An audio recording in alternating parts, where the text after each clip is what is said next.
Welcome to the NBA Coast to Coast podcast brought to you by thelines.com. Coming to you from the West Coast, Josh Lander, joined as always by Nate Weitzer on the East Coast. And it's Monday with just 5 games here in the NBA tonight for us to choose from. In this one, we're taking a look at Philly as they are headed down the stretch against Chicago here at home. They are going to play a back-to-back as well, one in Chicago after this. Also have another game video up and our player props, so make sure to like and subscribe to that page. Continue to follow along with us.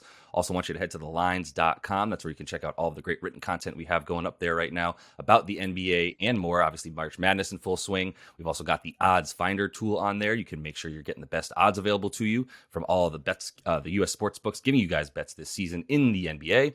Nate, let's get into this little 5-game slate real quick and then jump into our game with the Sixers and the Bulls. 6 games, but we got a tank matchup here in the first one. Pacers -1.5 at Charlotte. Bulls are +8 at Philly. Totals at 225 here. Wolves are +8 at Knicks. They're going to be without Anthony Edwards for a while. And, of course, all their big men questionable once again. The Warriors trying to snap that losing streak on the road are -10 at Houston. Houston continues to upset people, but they're on a back-to-back. Dallas +2 in Memphis. Everybody important is questionable on both sides in that game. And the Kings are -5 at the Jazz. Totals around 240. It's been fluctuating. We will talk about that game in a separate episode. But yeah, Bulls Sixers right now. The Bulls are getting hot at the right time. They are who we maybe thought they would be at the beginning of the season, which is to say like a 9-10 in the East and firmly in place there now that they won 4 of their last 5. Doing it with defense, but they've had some surprising shootouts. I mean, mainly with the Wolves, that double OT game on Friday that they pulled out, and then they turn around on a back-to-back and still beat Miami. But, I mean, the Sixers are far more impressive recently, in my opinion, just not playing around. Won 3 straight road games by 9+ before coming home here. They've won 8 straight, and 6 of those were on the road. So having no problems with those home road splits we've seen in the past few years here. And then when they come home, it's a lot more of a slow down, grind out game, which makes me steer away from the over here. I actually kind of like under, even though these teams have spiked lately in terms of their scoring. I mean, you look at Philly, they're scoring 126 in this 8-game win streak, but 116 in the 2 at home. Playing at a 96 pace in the win streak, a 92 pace in the 2 at home, hitting 3 fewer threes at a 6% worse clip as well. You look at their home since the All-Star break, 4 or 5 have gone under. Games have averaged just 214. They're scoring 109. Elite defense, especially down the stretch here. They're number 1 in net rating and number 2 in defensive rating in clutch games since the All-Star break. That's pretty vital here. I mean, Bulls are also nothing to sneeze at. I mean, they have a great defensive rating for the entire game. They're 9th in the clutch. They have a pretty slow pace in the clutch as well. But the one thing that Philly continues to give up is transition points, as we know, 25th in that span at home here. Limiting, however, assists, threes, paint points, and second chance points. Top 10 in all of those departments. And playing at a very slow pace, as I mentioned. They do get to the free throw line. That's how their points are derived usually, with Embiid leading the way here. But as always, you got to look at his numbers against a specific team. And they're impressive against Chicago, but not, the kind of dominant, like, I can book 40 points for Embiid here. His prop is at 33.5. It's high per usual. He averages just under 32. With a 114 offensive rating, his last 4 against Chicago and Vooch. Only 9 free throw attempts per game, which is way down for him, which makes me steer away from the over as well. Because if you're going to play this slow, you need a lot of free throws from both sides. And Chicago, 20 free throw attempts in this 5-game heater. That's good for like 23rd in the league. So I think there's going to be a lot of half-court basketball here, slowed down the stretch. I do kind of lean under. And I, of course, like Philly here. So I think if you don't like the -8 here, if you think they might win somewhere in the 4 to 8 range, then tease it down and tease the under up to 229. Yeah, you can get away with some teasers in this one. I'm definitely not going to chide you for that. But The reason I started to lean over, and the reason I just think things started to tell me a bit of an over at 224.5, 225, depending on what you're finding this total at, is the sort of turnaround from the difference between March and February for Chicago, and not a huge turnaround, but even an uptick in offense for Philly since March started as well. I mean, Philly's unreal right now. We know. I mean, if the fact that they're slated to win the Atlantic Division right now is absolutely insane compared to where they were before they just started playing like gangbusters. And 9-1 since March started, but about tops in the league, obviously.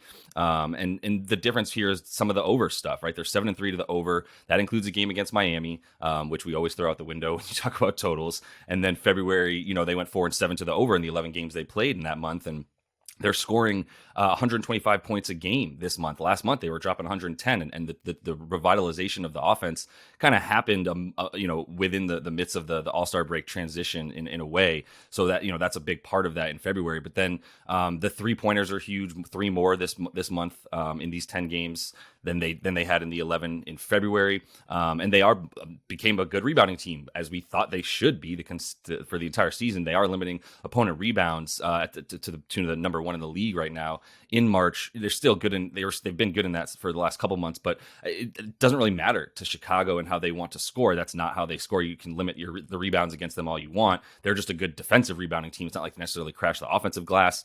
And this month they are allowing 6 more points a game than they allowed in February, allowing a few more 3-pointers, which is huge. I know Chicago doesn't make 3-pointers, but what I'm about to talk about is Chicago's uptick in offense as well this month in March. And it was so stark because these are two of the best teams on offense in the league right now in the month of March in terms of their offensive ratings at 126 for Philly and up to about 120 for the Bulls, who are dropping 118 points a game this month as well. They're 5-3 to the over. The 3 unders, I did want to mention, one of them is Miami, so I get to throw that one out. Sacramento, they scored 231, but it's an under because it was Sac, and so that total was outlandishly high. We called under on that one. And then at Denver, which I don't know what you want to do with that, because that's Denver's weirdest loss of the season, despite all the other weird losses that they've had. It was at home, and it was with Joker, and it was the first time they lost at home all season with him. So it was just like a pretty, oddity. And it was the beginning of their win streak as well, when they started playing well, and they dropped 125 in that game. And Denver just didn't come along for the ride. So another weird one where I don't think you expect Philly to get locked up on offense by Chicago the way Denver did in that one. And then, in terms of their defense, it was amazing, right? In February, they allowed 103 points per game while dropping only 107, which was third fewest. But like I said, they're up to 118 points a game. They're up to allowing 116 a game. So their games have been averaging 234 in this month right now. And then in 3-pointers, that's what I was talking about with Philly. Like they've been good for most of the season at defending the 3, which will happen when you get a guy like PJ Tucker come into your squad and DeAnthony Melton at the same time. But they've actually regressed a bit here and there against a 3-pointer, and they've allowed 12 so far a game in March.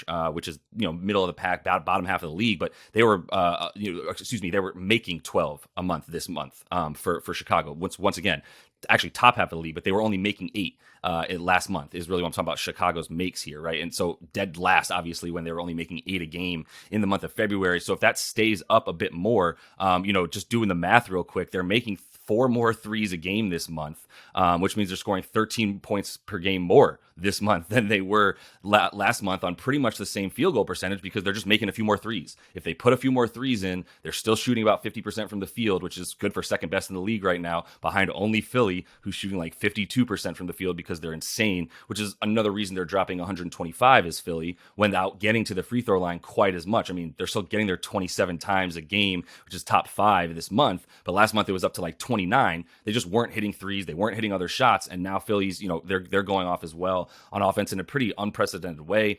And when these teams have played, I know that they both play at a really slow pace, but with Embiid in that first one, they just neither of them could shoot. They had awful offensive ratings, both of them. That's why it went to 223, which is still close to this match, and that had Embiid in it. So it's not like without Embiid they're playing faster. They're actually played faster in the game that they had Joel this game. So I think this is a good opportunity to get a little bit of value. I know 224.5 in years past might not seem like a super low total in the NBA, but this year anything under 230 is a little bit more ripe for over, in my opinion. I think this is one of those situations. It's all these numbers in March, but like, who are they playing? And I mean, if you're just talking about points per game and not offensive rating, I mean, yeah, they have a double overtime game in there. They played at Detroit and at Houston, where they're road games, other than that Denver game, which you throw out. The Bulls also play the Pacers, which is an astronomical total. And they've been shut down by basically every other good defense they've faced prior to that. I mean, early month, Suns. And then you go into late February, even after the break, though, shut down by the Raptors, held in check by the Wiz. Of course, the Bucks, and then they were awful before the break. So, I mean, yeah, I do think this team is turning a corner. I do think I would lean +8 more than -8, as we always talk about with Philly. They tend to just, scrape by, especially when it's this kind of like back-to-back situation with the same team. They're just going to try to get the win however they can. I don't think they're going to be able to put them away early, but I just see the way these teams play at such a slow pace. If there's not a lot of free throws, then there's not going to be a lot of scoring. The last matchup, it was a complete spike game without Embiid. Vooch triple-double. He has struggled against Embiid otherwise. Levine 11 for 13 from three. And while he's hot lately, I mean, Philly, like you said, has defended the three-point line really well. And I think they'll do a pretty good job. The one thing I do like is DeRozan to get 24 points here. If it is a slower half-court game, I think he'll continue his hot streak here. But yeah, I mean, we can disagree. You guys can follow whoever you want on this total, or you can tease it in your Philly direction. But it's an interesting spot here on a Monday night for a gentleman's bet. Absolutely. A little gentleman's bet, as you said. I was actually thinking about Levine. You talk about the 41 he dropped. I don't think it's that much of an anomaly. That is one of the areas on the floor that Philly is a bit weaker because they either have James Harden or Tyrese Maxey guarding the shooting guard on the other team, which is going to forever be a problem. Zach LaVine went off for those 41. I mean, in his last four versus the 76ers, we're talking about 29 a game, including like a 20-point game earlier in the season when he was still kind of not right before he got hurt a little bit and then came back and has been on a tear. I mean, even just in his last four, Zach LaVine up to 30 a game.